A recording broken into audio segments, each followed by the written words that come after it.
been doing push-ups. I've been doing sit-ups. I've been doing chin-ups. I've been doing pull-ups. I threw up once, but I'm okay now.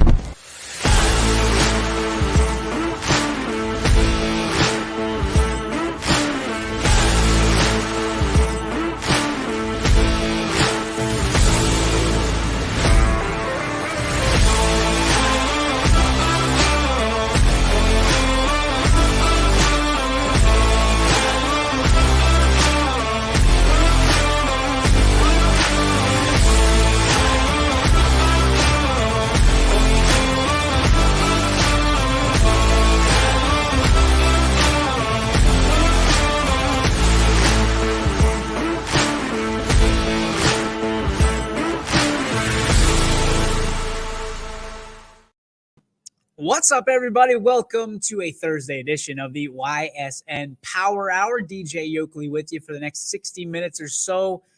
And we got a good show for you. Growing up, I always wanted to be a Ghostbuster. But today, I'm going to be a Mythbuster. We're going to get into some of the myths of sports. And we'll get into 5 specific ones. And if you have ones that you want to talk about and just kind of iron out if it's a myth or if it's real, we're going to break it all down for you here on the Power Hour today. Tough night, I guess you can start with. Last night, as we check on into the YSN scoreboard, both Mooney and Howland falling in the state semifinals last night. Howland 2-1, Mooney 1-0. Great year for those programs. Anytime you're in the Final Four in anything, you've done well. You've done really, really well. And we had a chance to talk to Nick Pregabon on Sunday at the Sports Grill over in Cranberry. You know, I know those guys were excited for the opportunity that they had, but what a ride. What a ride. It's never one you want to hang your head about if you come up short in that situation. I mean, you were there. You were in the state semifinals, which is something you look you look back in 20 years and certainly there's nothing to be shameful about, and a great ride nonetheless for your team. So congratulations to Howland, to Cardinal Mooney on unbelievable rides all the way to the state semifinals. Let's check. We got, Kristen says, awesome job. And I'm sure Radar somewhere around there too. Today, again, before we get into the on this day in sports history, it just Mythbusters. So people are already asking, what are you talking about today? So the myth busting that we're going to do today is, does winning in practice equivalent to winning in games? Things like that, and I'll phrase it a little bit better when we get there. But things of that nature. Defense winning championships, things of that nature we want to talk about today and break it down. Because one of them, a lot of them go into everyday sports, but a lot of them we've been talking about for the last couple of weeks. And one we'll talk specifically about to lead off the show right after on this day in sports history. Here we go.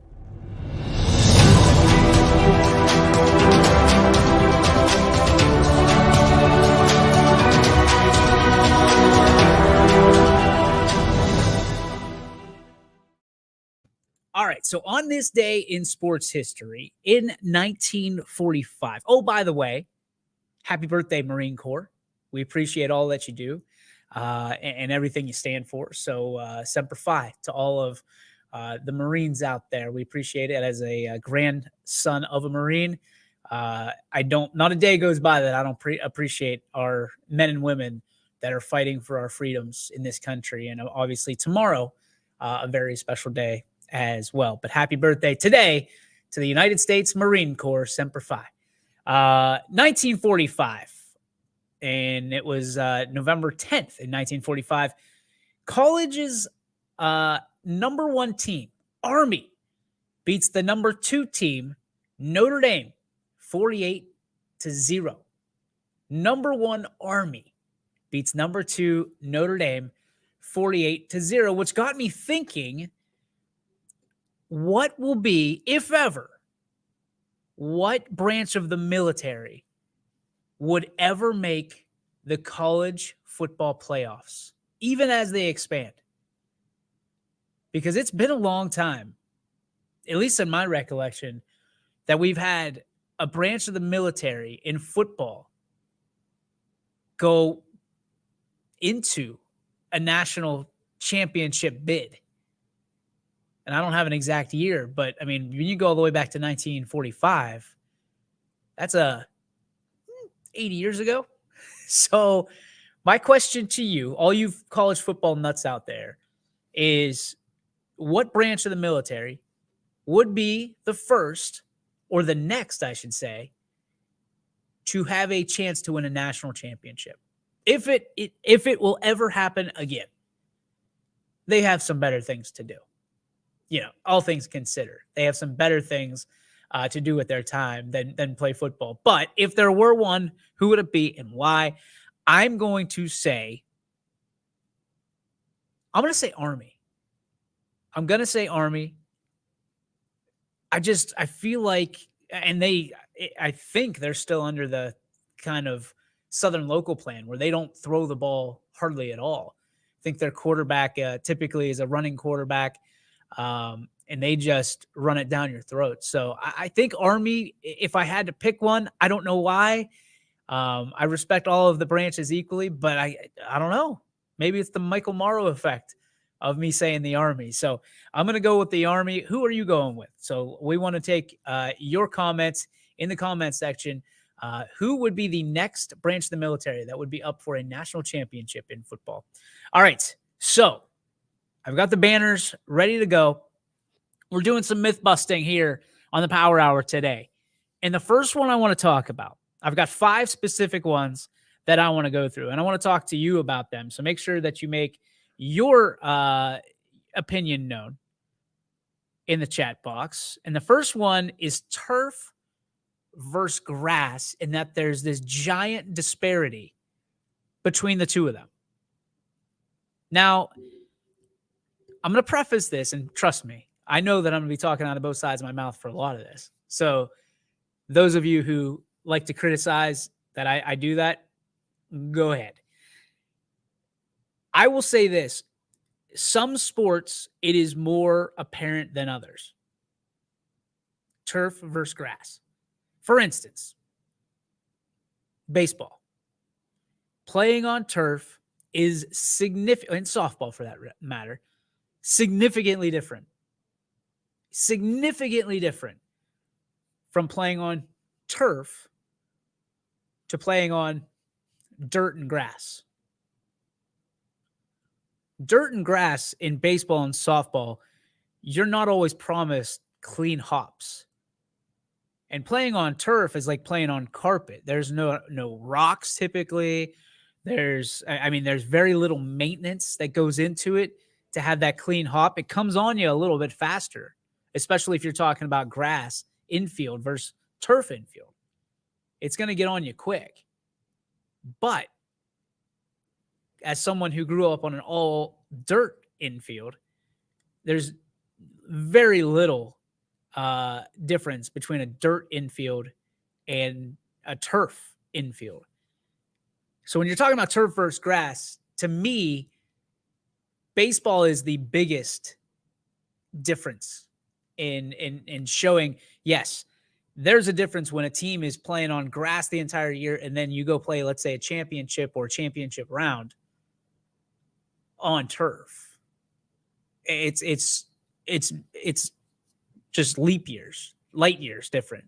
But the one we always talk about is football. And we talk about West Branch, right? West Branch plays on grass. They've had the last 2 weeks at home. And now you have everybody's talking about West Branch going to play on turf and how it's a disadvantage to West Branch. Last time I checked, West Branch is a pretty fast team, and they do it on grass. And they play games during the year on turf naturally because there's a lot of teams that have turf. I would argue Nowadays, there's more teams that have turf than don't, at least in the YSN coverage area. And with that being said, most teams are now accustomed to playing on turf. Turf, again, zero maintenance. You don't have to cut it. You're a little bit crazy if you do, but I've seen crazier. But when you look at turf versus grass, especially in high school, I mean, a lot of these kids are playing half their games on turf fields, even if they don't have one at their home site. So to me, this myth that turf or grass is a difference maker is a myth. What you play on, to me, nowadays is not, because most people aren't, the grass is not going to be so high that their snakes are going to be slithering around in them. Back in the old days, absolutely. Back in the days where turf, if you had turf, it was like the AstroTurf from the Astrodome, where it was concrete and like carpet like we have here. That was not an advantage. Maybe it was a little bit if you got a home game. But most people playing on grass, if you were a power I team, you left the grass high. You left it uncut because you wanted to slow a fast team down. You don't care if you're slow and you're trudging through it. Like a team like Garfield, you don't care if you want to take up 8 minutes of on the first drive. You don't care if you're fast. You care that you're moving the football. But a team like South Range, a team that is high flying, the Austintown Fitch Falcons, you look at even the Mooney Cardinals, the Ursuline Irish. Yeah. You want to slow them down back in the old days, but now everything's turf or manicured grass, which is just as good as turf from that standpoint, and actually more slick than turf at some points, because now with the weather and the weather that's coming, ladies and gentlemen, make sure you take a parka if you're going out tomorrow night, because it looks to be real rough. It looks to be rough. The sideline reporters for YSN, God bless you, Chris Sigler, Mike Ackelson. You guys are going to be hanging out in some sloppy weather on those sidelines. So bundle up, the real heroes, Siggy and Aki. But I will say this, on turf versus grass, I think it's a myth. In my personal opinion, it's a myth. And somebody that has played on both of them, please tell me I'm right or wrong. Because to me, turf versus grass is an absolute myth. It doesn't make that big of a difference in today's day and age, because you don't have those situations where you don't cut the grass. At least I haven't heard of them anymore. Typically, for the people that we talk to, the ADs, number one, it's usually turf, and number two, it's usually a well manicured field when you see it on Friday night. You don't see high grass anymore, especially in the playoffs. And as we move to neutral sites, I believe they're all turf. Everybody's turf. And I think that's one of the things that the OHSAA looks for in a hosting site, is that they are turf. So unless I'm off the mark here, I think that a few years ago we covered this and they said it has to be turf. They may have changed the rule because they added more teams, but I think all the sites, if I'm, and one of them's even blue turf, by the way, in Ravenna, where West Branch will be playing. So yeah, I think the turf versus grass, I think the theory is bunk. So to me, that is an absolute myth. But again, we'll take your opinions in the chat. What's the next one? Strength of schedule. Oh, this one is one that we talked about a lot.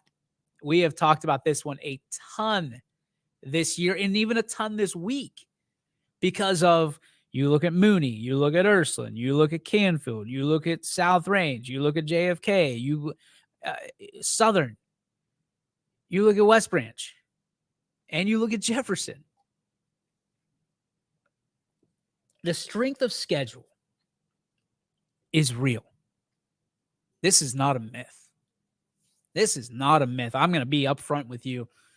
The strength of schedule that teams go through, no matter the sport, sets them up and gives them a distinct advantage, especially at playoff time. A lot of you are going to sit there and go, well, yeah, but if you're a D5 team in football and you're playing a D2 team, there's an increase of injuries. There's a good chance that they're bigger than you. They have more depth than you. They have more right. You're absolutely correct. The increase opportunities for injury is always there. The opportunity for injury is always there. It's like people tell you all, I mean, don't go on an airplane because you might crash. Well, you have the same likelihood, if not more, of being in an accident going from your home to the airport that you do from going in an airplane from Cleveland or Pittsburgh to Orlando or California. Statistically speaking, of course, Superman reference. I would say that the strength of schedule does prepare teams for a longer playoff run. It hardens them. Iron sharpening iron. And from our perspective, we see it. Teams that load up the front end of their, let's say, again, football season, they load up their football schedule. The first 3 games. They prepare themselves for what's to come in October, in November, and possibly in December. And people are saying, and we'll point to the fact that you've got 2 months, 3 months between those games. It can't possibly prepare you for what's to be held in the playoffs. I disagree wholeheartedly because we've been talking about videotape. We've been talking about, scout teams a lot lately. What you do in week 1 can help you figure out what you do, not only in week 2, but the rest of the season. Week 1, some of the mistakes that you make are forgiven, especially if you're playing up. Now, the points will count, obviously, from that standpoint. People will always look at the points. The computer points, they are the be-all and the end-all. They're the voters, so to speak, in you getting into the playoffs. But for me, when I look at the strength of schedule, why would you not play the toughest teams possible? And I don't care what the division is. It doesn't matter to me because all I hear when I talk to some of these ADs and these coaches, when they say, well, we would never play if they're D7. We would never play a D2 team or a D3 team. Why not? Why not? Unless you've got 14 players and the other team's sitting there with 100, they're running out of numbers. I don't understand why you wouldn't play. It's only going to make you better, especially if you're a good football team. Now, if you're a team that's on the brink of shutting down, no, you probably don't want to play that game. When you've only got 3 players to spare before you have to start giving up, yeah, you probably don't want to play that game. But if you have numbers, if you have 50, 60 guys on your roster, which I understand is tough nowadays, why wouldn't you go and at least give the experience, knock on the door of a team like Austintown Fitch, like Massillon, Washington, like Louisville, like, enter example here, Boardman, Ursuline, even Mooney at D5. What's crazy to me is the strength of schedule. When you look at these teams in this round specifically, week 13, right? Because this is pretty much where most people want this to go. Most people want this back where it's 4 teams, right? 4 teams making the playoffs, and then you just go and fight, or 16 teams, whatever it is, right? This round is the round that you want people going, and not a round of, 16, then, 8, 4, 2. Like, it's ridiculous. It is ridiculous. And people like it, love it, hate it, despise it. But this is the round that everybody talks about. And this is the round where strength of schedule, to me, takes precedence and it matters. Look at the teams that are in the playoffs right now. JFK, Ursuline, South Range, Mooney, Canfield, Jefferson. People are going to go, Jefferson. I'm going to tell you about Jefferson. And I've read the Yappy posts, and I've listened. I'm not on Yappy per se, but I read the posts. They're entertaining. Sometimes they're absolutely crazy. But sometimes there's some good points.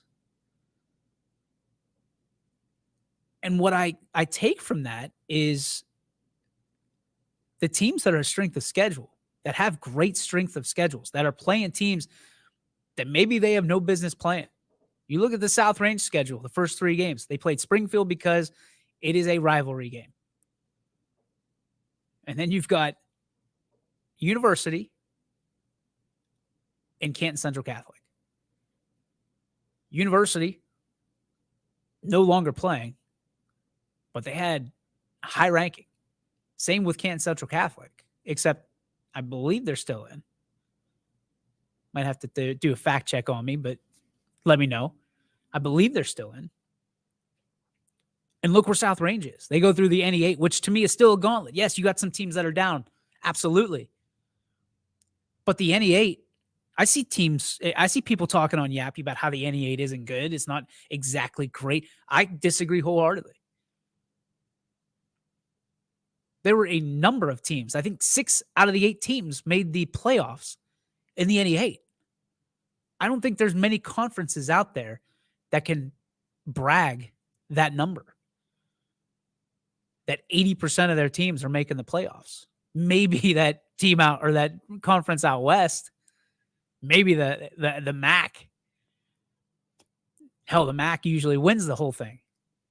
But the NE8, for someone to say the NE8's not exactly great is, and listen, I guess we all have different levels of greatness.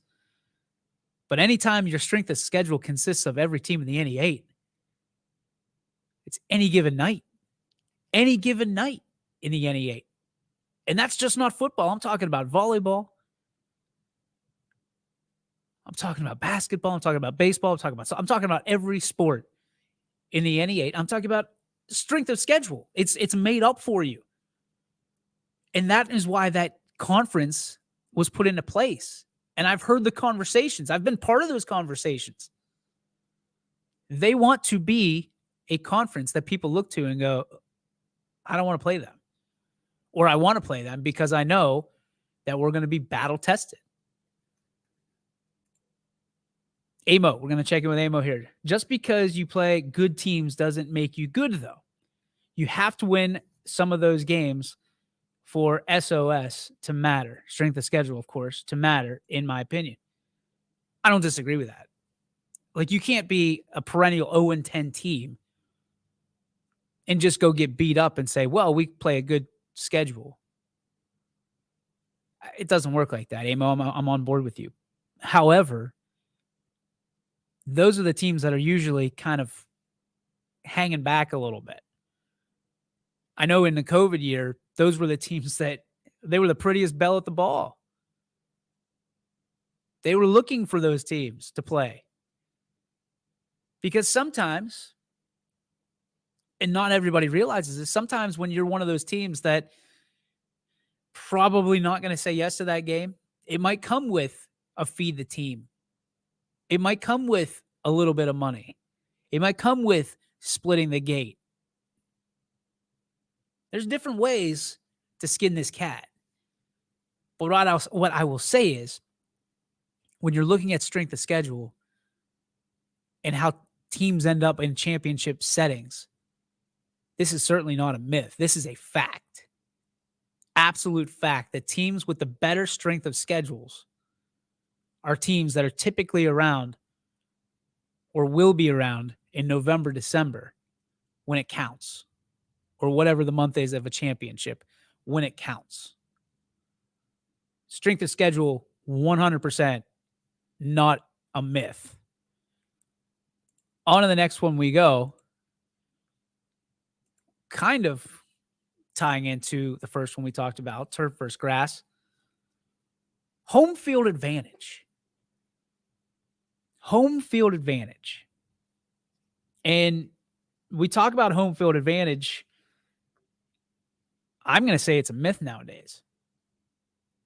I'm going to say it's a myth. What used to be fact, it's you're going into a place, you used to go into, my gosh, I remember when you went into the Ice Castle, right, in Youngstown. And that was a place not many people like to go when they're playing Jim Tressel and the YSU Penguins and, Coach Haycock and the Penguins, because number one, it was typically a sellout.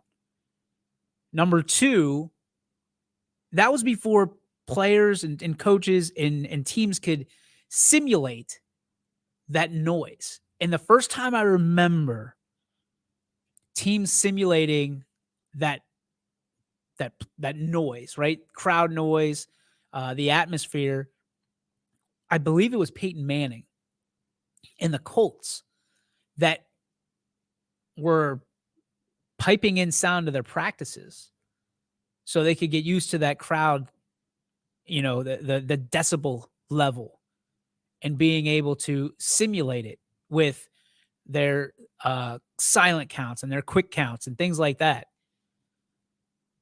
Nowadays, everybody's doing that. Coaches are, and I've seen this happen at the high school level. You're crazy to think that these coaches aren't looking at the weather and seeing that it's going to be basically a torrential downpour, and they're not going to be soaking footballs in practice and having their quarterbacks throw footballs that are soaking wet, because they're trying to simulate and get their players used to what's coming, right? So the regular football, you got a good grip on it, a good spiral, tight spiral. You can control a little bit more. Wet football is going to be slippery. The only grip you're going to have on that football, if at all, is going to be the laces.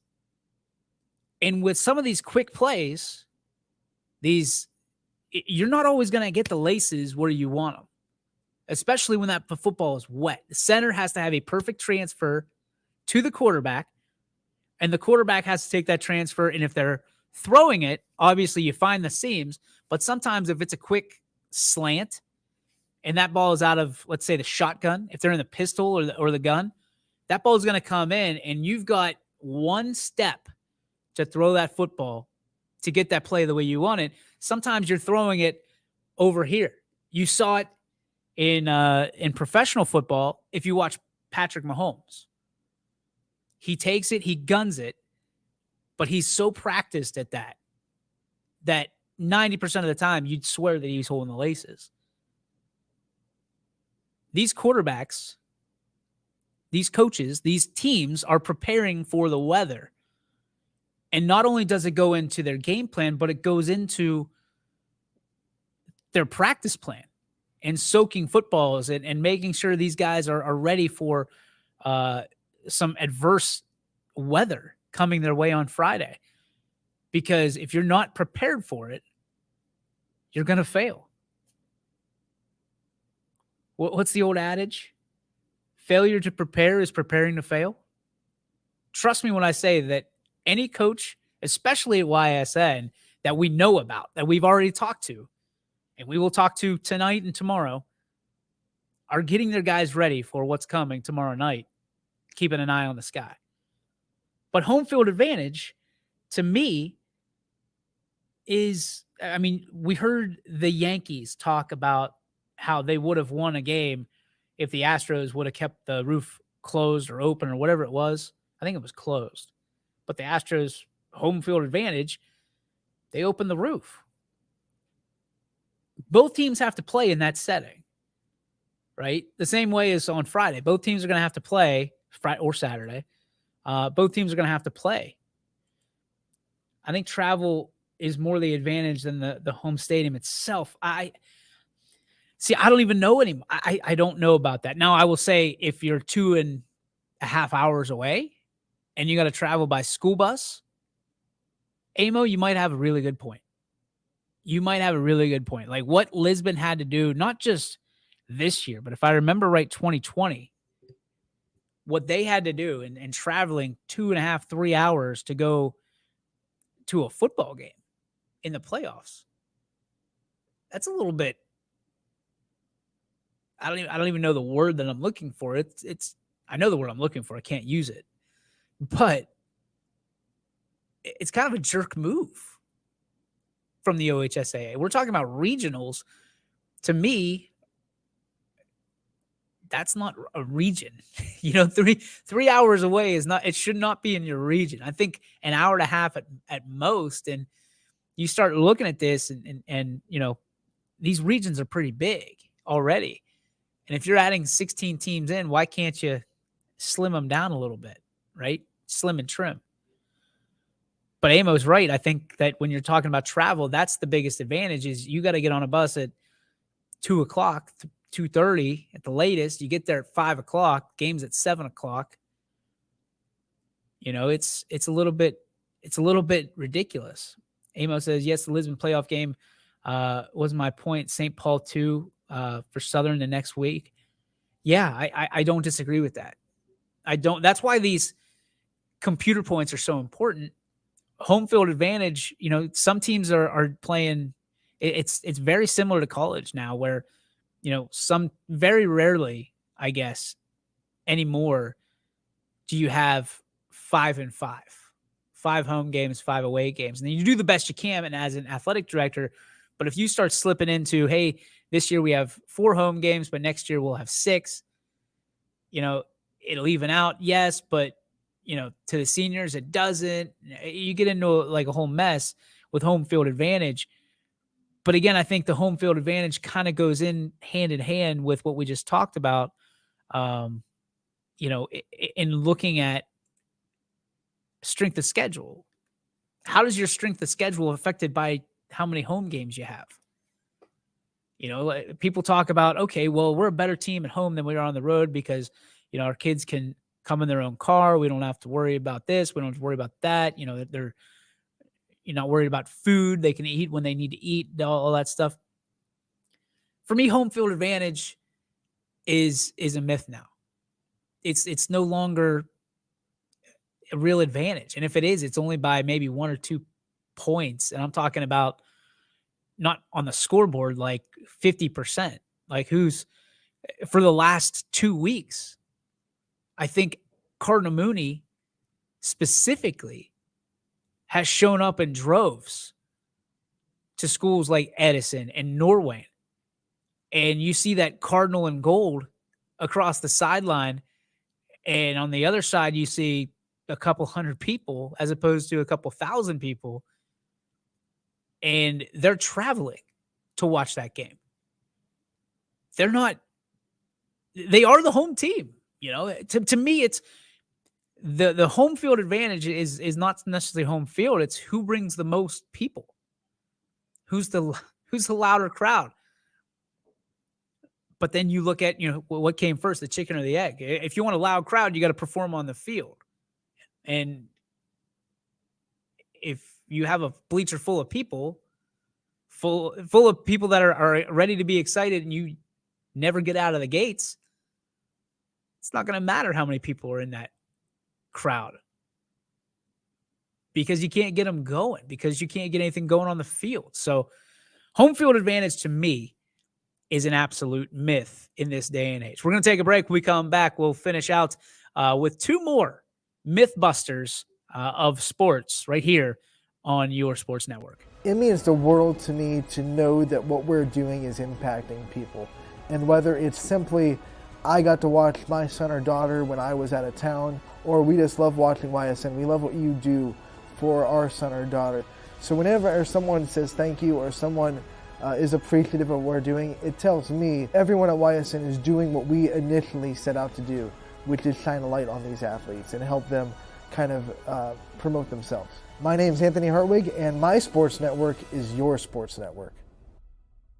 At Greenwood Chevrolet, we offer a worry-free experience for all our customers. From sales to financing and even service, we'll help build your perfect vehicle and lock in your trade value while your vehicle is being built. No worries. We guarantee financing, regardless of your situation or credit history. No worries. And when your vehicle needs service, our award-winning team will get you back on the road. No worries. That's what going the extra mile means. Only at Greenwood Chevrolet.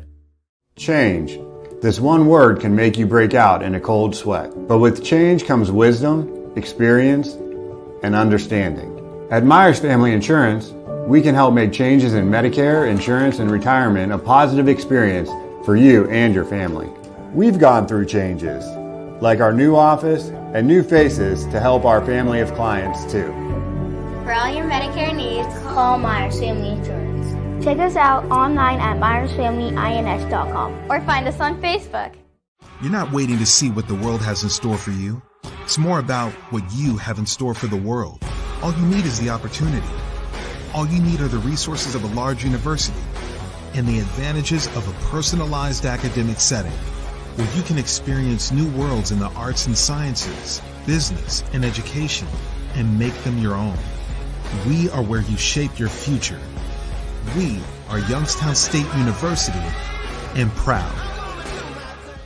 Hi, I'm Colin Chupa. And I'm Kelsey Clem from K-Squared Marketing. Our boutique marketing firm specializes in media planning and buying, public relations, event marketing strategies, and strategic sponsorships. We can integrate our services with your existing game plan, or we can be your entire marketing team. Your goals, our game plan. Let's win together. Call K-Squared Marketing at 330-623-2730 or visit ksquared.marketing to learn more. And welcome back, ladies and gentlemen, to the Ysn Power Hour here for this Thursday, right before Veterans Day tomorrow. And thank you to all our veterans who have served, who are looking to serve, who families that serve of people in our military. Just grateful, thankful, any which way you cut it. So thank you very much. We'll go over that significantly more tomorrow. Today, we are talking about myth busting in sports. So we've gone over turf first grass. We've gone over strength of schedule. And lastly, we went over home field advantage. I busted two of them. Strength of schedule, I think, is still legit in today's day and age, especially in high school settings, because I think the more you're tested, the more iron sharpens that iron. The fourth we're going to talk about, it's an interesting one. And I'm going to be honest with you. I'm kind of still on the fence. Defense wins championships. All right. So the old adage is offense sells tickets, defense wins championships. That's where this all stemmed from. But I'm going to argue this, that in today's day and age, the only reason defense win championships is because it takes one series in football or one inning or outing from a reliever in baseball or softball or whatever it may be, in basketball, one stand at the end of the game to win the game. But if you look at history and you look at sports the way they're set up now, I guess for the exception of baseball, which has died down a little bit, offense has been winning championships year after year after year after year. We've got into, instead of the slugfest defensive battles that we used to become accustomed to in championship settings, it has now become shootout. I mean, the scores in basketball are higher and it comes down to one team making an unbelievable stand, or maybe not even unbelievable, maybe just one stand.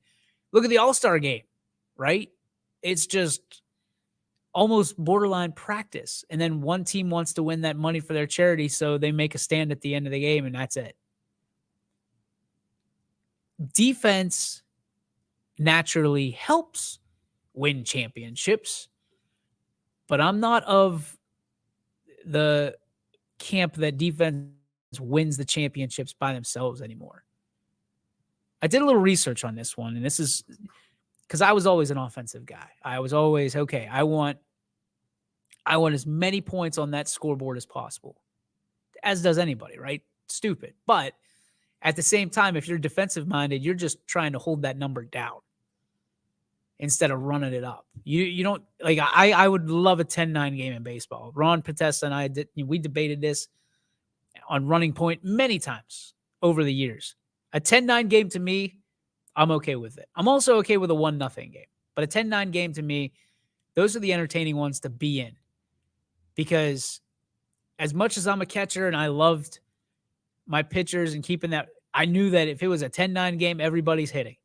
And it's just one of those games that you're going to have your shot to tee off and to drive in some runs, which to me is the most fun in baseball. Same thing in football. I love watching touchdowns. I love hearing touchdown calls. I love seeing how the offense just absolutely scorches defenses. So if it's a 66-65 game, I'm all for it. The Beaver local games, like Chris Sigler was living out my dream, as was Michael McKenzie. Just watching touchdown after touchdown after touchdown after touchdown. A West Branch Salem game, love it. I'm here for it.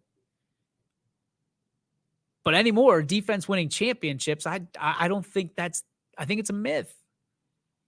I think it's a myth. I think it's just a one of those kind of sayings that is rolled over from generation to generation to generation. Now, I think, again, we look to the weather, and I think the weather is going to have a lot to do with it. And I think the weather is the best defense that you can have sometimes in an outdoor setting. But I would say that the offense will still shine and will still pick up. It's very rarely you're going to have a 7-0 game or even a 14-7 game in today's day and age. I wouldn't put it past it this week for one of them to be a very, very, very low-scoring game. If I had to put money on it, I'd say Southern and JFK would be the lowest scoring game because they both run the football. And being the weather is going to be the way it is, it might be a 14-7 game. Now, it could very well be, again, here's this side of my mouth, here's this side of my mouth. It could be a 60-59 game. But as much as those two teams run the football, I think the clock is going to be the whole time. And in that case, the defense that holds just once might be, I guess I'm wrong on that. The defense that is on the field last might be the defense that wins the game and the team that wins the game. They got to hold. But most times I'm telling you that offense wins championships in today's setting. Amo says, I've done United and West Branch in the last 2 weeks. I have never had so much fun calling games. So fun to call. I mean, you're talking about games that have, I think Amo's probably put up over 100 points for the home teams. I guess not the home teams, but the teams that we cover in those games. You know, last week was Struthers and West Branch. That was, I want to say it was over 100 points or close to 100 points by itself. And the United game was 100 points, over 100 points. So Amo is just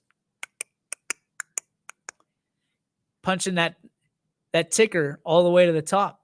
He's getting use out of that old mouse. This guy. He's getting use out of this guy.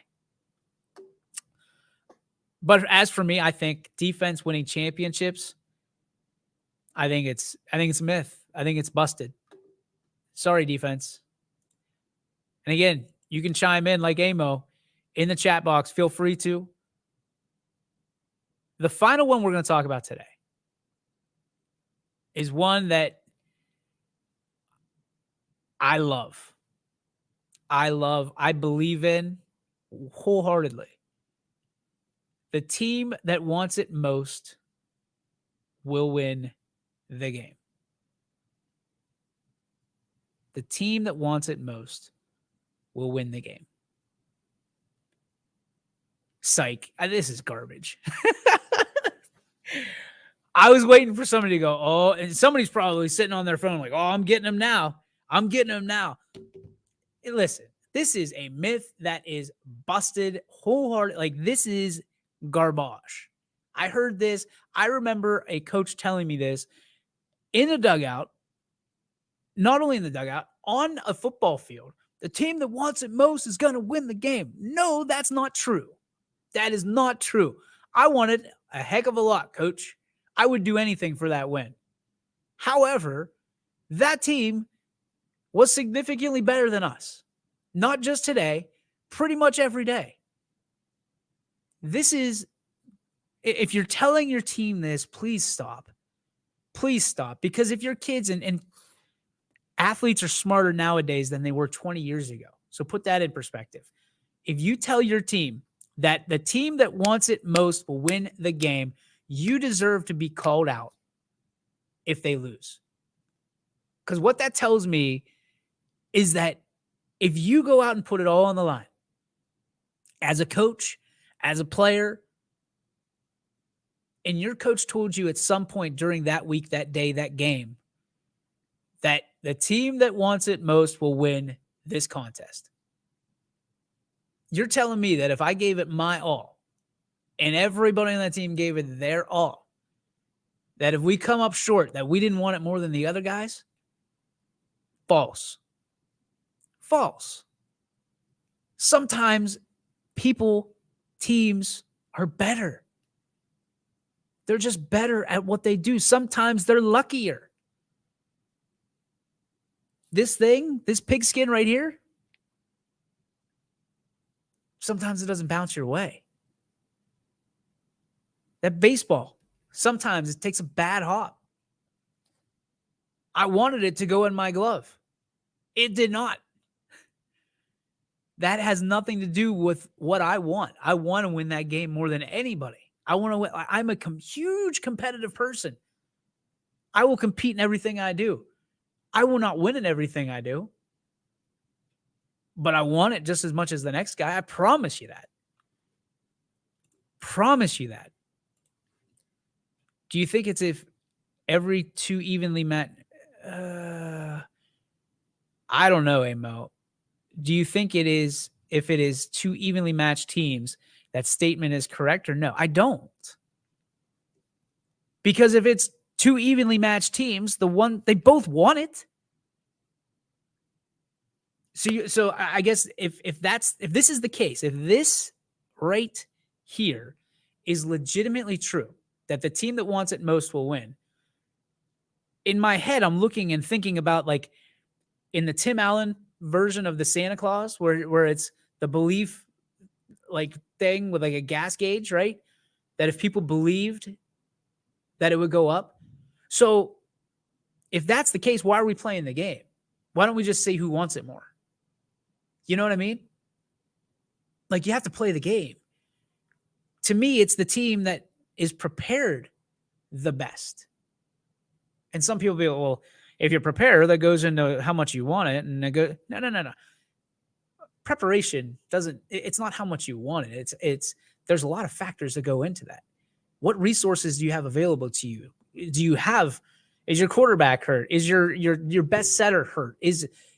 Are your best point guard hurt? Is your best outfielder hurt? Is your best pitcher? And in high school, I was talking to a coach the other day, and he made so much sense when he goes, when you're dealing with high school kids,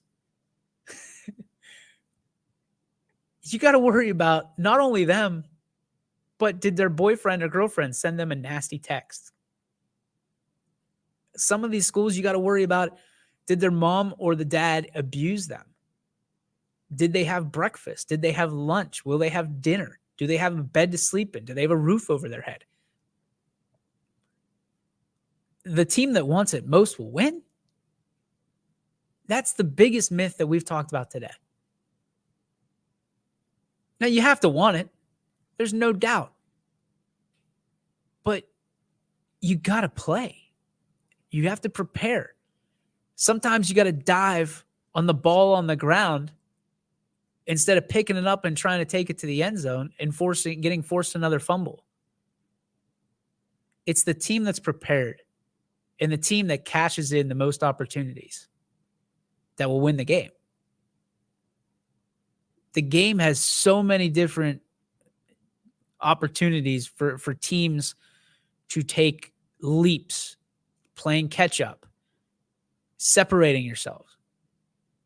99%, none of it has to do with how much you want it and how much it has.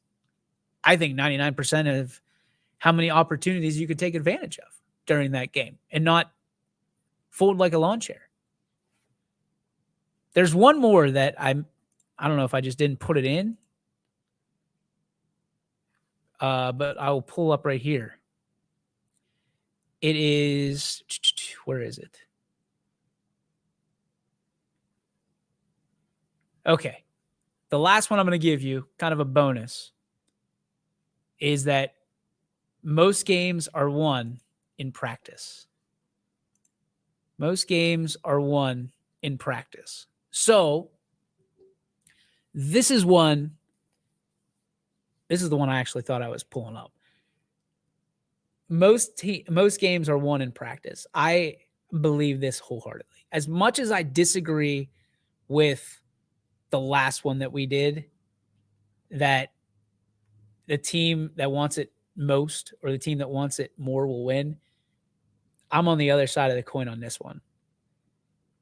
Everything that you do from especially from a sports perspective, the games should all be basically muscle memory, right? You should be at a point, especially at the varsity level or beyond, that you show up to the game and it is just the easiest thing that you'll do all week.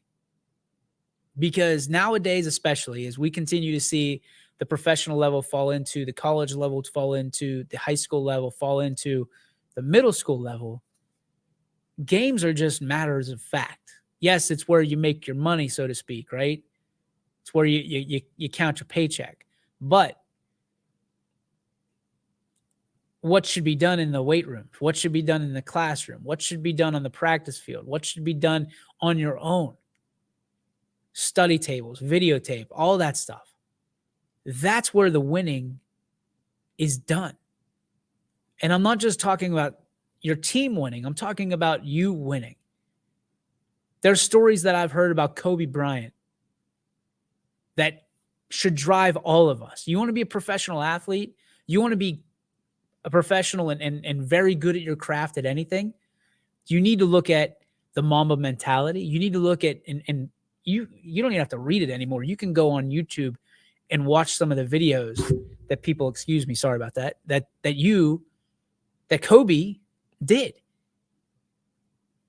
Kobe Bryant would be on the game floor the day of a game and would put up 1,000 shots.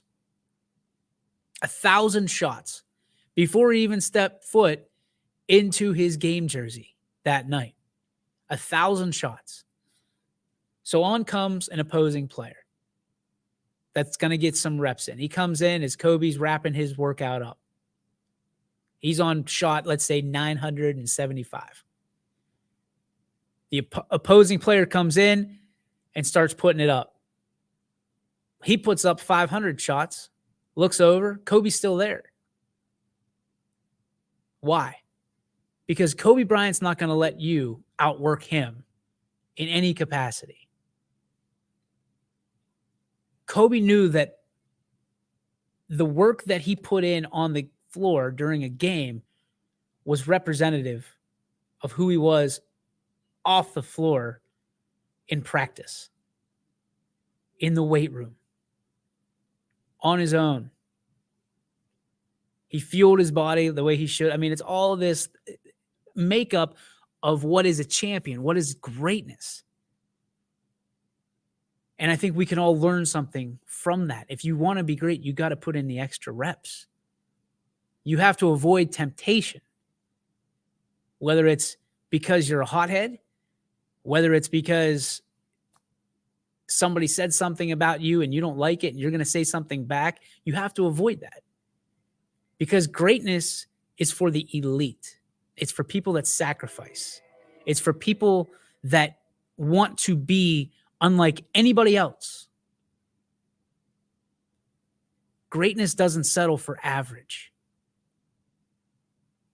And you can't be great without practicing being great, as crazy as that sounds. You can't just show up and say, I am great. That greatness is something that is earned. So if you think that you're just going to show up on game day and win because you showed up at practice, those days, my friends, are long gone. If you think you're just going to show up without putting in the work, without grinding, without making sacrifices, those days are gone. Greatness doesn't wait for you. Greatness will pass you up, and that baton will be handed down the line far from where you can ever reach it. I will say this to wrap things up today, is that if you want to win at game time, you've got to work unbelievably hard during practice. Michael Jordan worked so hard in practice that a game was like a vacation for him. And as good as he was in games, just imagine how good he was in practice, how much he pushed himself. Those are your myths and truths right here on YSN About Sports. Let's wrap it up with a good old-fashioned Joe Dickey Electric, What's Your Spark? What do you say? Here we go.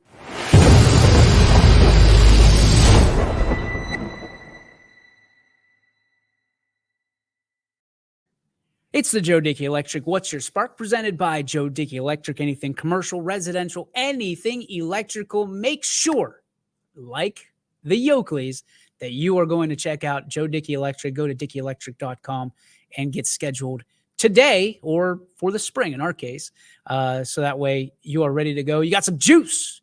We got some juice going into tomorrow. We will have the Power Hour Super Show naturally. A lot of guys, not as many games. We got 5 games to choose from. And again, you can find all 5 of those games on ysnlive.com between Friday and Saturday. All the games, $9.99. All of them. All of them, all of them, all of them, one price. So typically there is a round or two that we go, okay, Friday it's $9.99, Saturday it's $9.99. We're skipping that. We want you to have the best opportunity and the best experience possible. Watch all the games.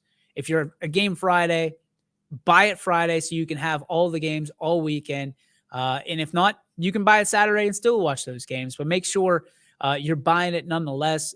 Every penny counts when it comes to this, because we're paying back our debt to the OHSAA for making sure we can get these games to you. So we appreciate you and your hard-earned money utilizing it with our service. It means so much, and I can't tell you how much we appreciate it. As far as the Joe Dickey Electric, what's your spark today? My spark is just being able to walk away from bad situations, right? There's situations in life. There's situations in Richie talked about the left-hand turn yesterday where people are blowing by him and giving him the bird and things like that. For me, it's tough, right? In this business, you got to have thick skin, and there's things and times in your journey that you think that, this is going to be bad. This is going to hurt. And it turns out to be the best thing that has ever happened, right? People are put, and people and things are put in your life that test you.